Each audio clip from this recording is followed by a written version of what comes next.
And joining on the line for the SportsFix on your Wednesday, it's good to chat to him about some big issues that are taking place in the World Game, and one that none other than Arsene Wenger has suggested that the World Cup at every 4 years, shouldn't be every 4 years, it should be every 2 years, which could have some massive ramifications right across the World Game. It could be good, it could be bad, but to get our heads around it and a better understanding, we go to our World Game guru. We've got Ellis Gelios on the line. Ellis, how are you today? Clayton, great to be with you as always. It's a pleasure chatting to you about the World Game, the beautiful game, and what are your initial thoughts on this? I mean, when I saw it come up, I thought, oh, this is a great idea. But then you sort of have the cold light of reality hit you about other things that could impact it actually happening. But I just want to get your thoughts. What was your initial thoughts on it? Look, Clayton, there are some things in life that you can twist my arm over, but this is absolutely not one of them. Arsene Wenger has obviously contributed so much to the game as the manager of Arsenal, the legendary Premier League manager, now in a technical role with FIFA, a close advisor to the highest-ranking FIFA employee, which is obviously the president, Gianni Infantino. Wenger's always kept himself in the limelight since moving on from being the manager of Arsenal. He's made a number of suggestions, some quite radical, I have to say, regarding possible improvements of the World Game. He's had a lot to say about the VAR recently as well, but this is just one thing I cannot agree with at all. As someone that's really grown up with having that special 4-year gap in between World Cups, it's a special thing. There's so much to really get excited about when you think about the World Cup, and to have it every 2 years would just completely sanitise that. And really the main point that Arsene Wenger argues is on behalf of the players and on behalf of, that sort of cream of the crop having more of a chance to win a World Cup in their careers. Well, we don't care. As the fans who are, the lifeblood of the competition, we don't care about what potential they may have to win a World Cup in a 15-year period. That's their problem.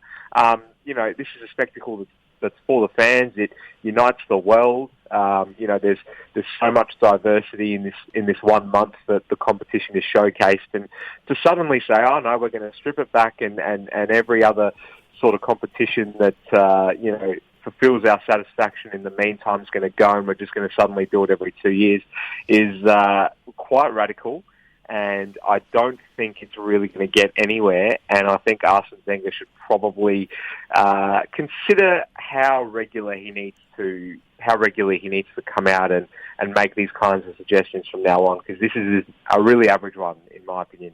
Okay, obviously Arsene's not on your Christmas card list, and vice versa. Yes. No, look, he might have been Le Professeur when he first came in at Highbury.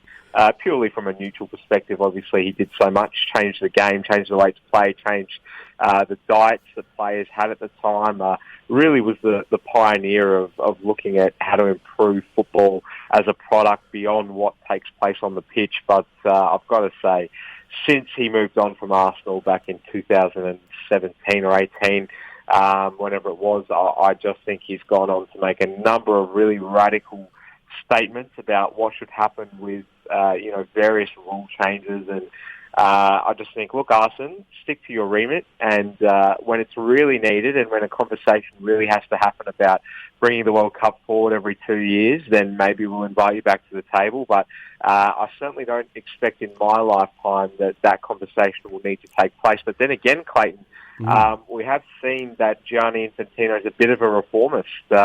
Obviously, he's invited more teams to participate in the World Cup from I think it's the 2032 edition. We're going to have various more teams in the group stages joining now. So who knows? It's probably not the most, unthinkable prospect, but I dare say the traditionalists will fight this one off as best they can.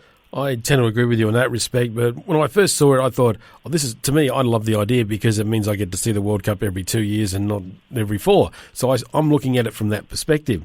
But when you start to, as I mentioned earlier on, the cold reality suddenly hits you about other things, the cost factor, where's it going to be every 2 years? And some countries, well, they just won't be able to afford it. It's just simple as that, even if they've got their infrastructure set up for it. There's going to be all these other aspects, things like the Euros and the South American competitions and the African competitions. They've got all these other things that go on around that time. Are they just going to say, well, we won't have ours, or we're going to adjust? I'm not sure that they're going to be ready much to agree to any of that. But I do wonder whether maybe his idea might have merit for, say, a junior competition, for, say, under-18s. Look, possibly, we quite often see these under-20s competitions not really getting a sufficient amount of airtime. The promotional aspect is also poor. And so, look, that may well be something to contend with, potentially opening the floor to have those competitions be more regular regarding the youth side of things. But look, I think, as you alluded to before, it's an absolutely jam-packed calendar. The football calendar is the most hectic that there is in the sporting landscape, and to suddenly just say, okay, we're going to bring the World Cup forward every 2 years now, who cares about everything else that's going to impact? I think is just probably a little bit irresponsible, if anything, given that Wenger is in this important position, at least from what the title of his role suggests. But I think he's made one good suggestion in amongst all the things he's come out and said recently, Clayton, and that is that just regarding international windows, I think he's made a very, very good point that perhaps the way we should go forward is to just write off a month out of the European calendar every year and say, okay, in this month, we're going to organise all FIFA World Cup qualifications. So it's all going to be done in this 1 month. Yeah. Clubs will play, up to 3 games. National teams will play up to 3 games in a week, get their qualifications sorted, and then we don't have to worry about it for the rest of the football season, because international windows are very unpopular, Clayton. As fans, we want to focus on what our club's doing. We don't care about individual nations and their pursuits to qualify for big tournaments. That's all up to them. That's their issue. So we don't want the limelight being taken off of, for instance, a riveting Premier League title race to suddenly break for 2 weeks whilst we have, some friendlies being played in Oceania and some meaningless Nations League games happening in Europe. It sort of really is something that gets everyone quite animated when the international windows come around. So I think that's quite a valid point that he's making. Perhaps we should look at that kind of restructure. But the World Cup, just way too radical for me.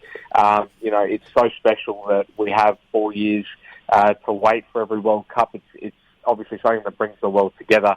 And I just think if you were suddenly going to do it every 24 months, it's going to become completely overly sanitized, and that special atmosphere that's generated by the World Cup as a spectacle will lose its way. Radical. You think it's radical. I've seen your current hairstyle. I'm not too sure about radical, where you're coming from there, but anyway, you know what I mean.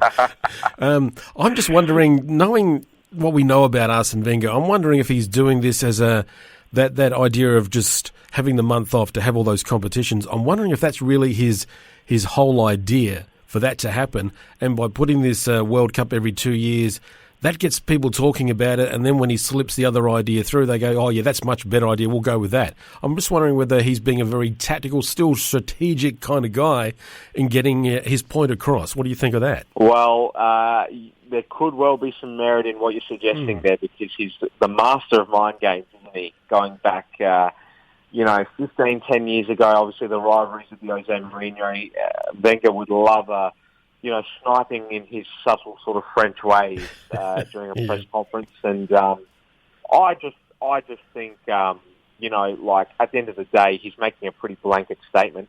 And I don't think many people are going to be on board with it. I obviously respect the credibility that he has in the game.